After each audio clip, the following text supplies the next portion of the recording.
the man has tremendous baggage when you come to talk about Ron Paul. So now we find out that he thinks, Michael, that if you're the victim of sexual harassment at work, what should you do? You should quit your job. That's it. That's the solution. That's basically what he says. Okay, yeah, well, I guess if you're rich Right. and you think like, oh, I do declare, I suppose I'll take another job. Yeah. Or perhaps I'll start another company. Yeah, well, yes, I suppose. Yeah. But that's the number one problem with Ron Paul in my book, right? Is that he's such an absolutist that he doesn't live in the real world. It's not about the sexual harassment laws or anything like that. Whenever it comes to anything, the answer is just, it'll all work itself out. He's kind of a Marxist in that sense. It'll all be a utopia. If we take away all the rules, everybody will get along great, nobody will do sexual harassment. He says all the candidates will decide on their own not to take corporate money. Yeah. Come on. You know, that's crazy. The United Nations, he's 100% against it. World Health Organization, he would defund.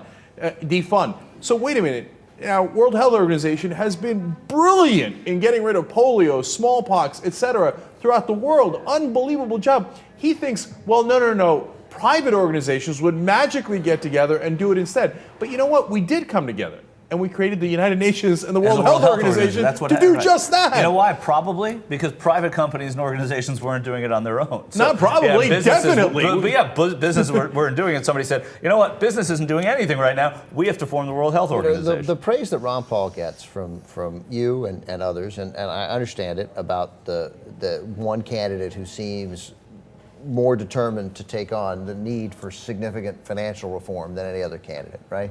But like, Ron Paul will return us to a pre-trust era.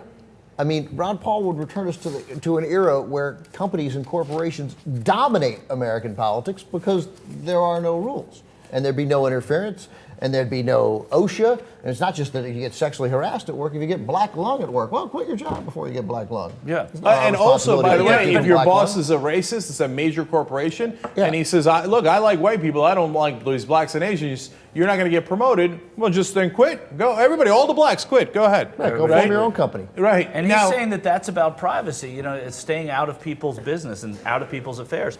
But, you know, there's another way of looking at it, which is that is an involvement in their affairs by saying, this is your ruling. Your ruling is you have to quit or quit complaining. Yeah, and look, here's the other way of looking at it.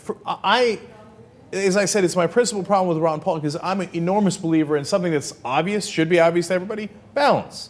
You know, the answer is not in extremes. It's not black or white world. But apparently it's not obvious to Ron Paul and unfortunately a lot of his supporters. They have a different opinion about what an extreme is. Right. But it's, I think that they agree that it's extreme, but they think that it will work, right?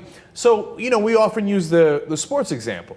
So, like, you know, if they call too many fouls in the NBA, you know what people scream into their TVs? Let them play, okay? On the other hand, if they don't call any fouls, then people are going to get clobbered, and it's not going to be a good game either. The issue, do you call that foul at the end of the game? You know, referees shouldn't decide it, but if he clothesline the guy, then the referees are deciding it. You're not allowed to clothesline. Because you need referees, and what Ron Paul is saying is, let's play basketball without the refs. Right. And that's crazy talk. Then because you wouldn't have basketball. Calls their own fouls, right? Yeah, you wouldn't have basketball. You'd have murder. Okay, I mean, but you know, if you use the analogy of football, it's literally true.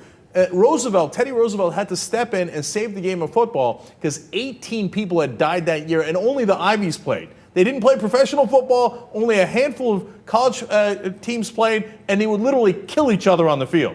And Roosevelt came in and said, look, I'm going to save this game by giving you some rules. Yeah. Okay, one, you're not allowed to kill each other on the field. That's true, yeah. So, and that's what Ron Paul just does not get.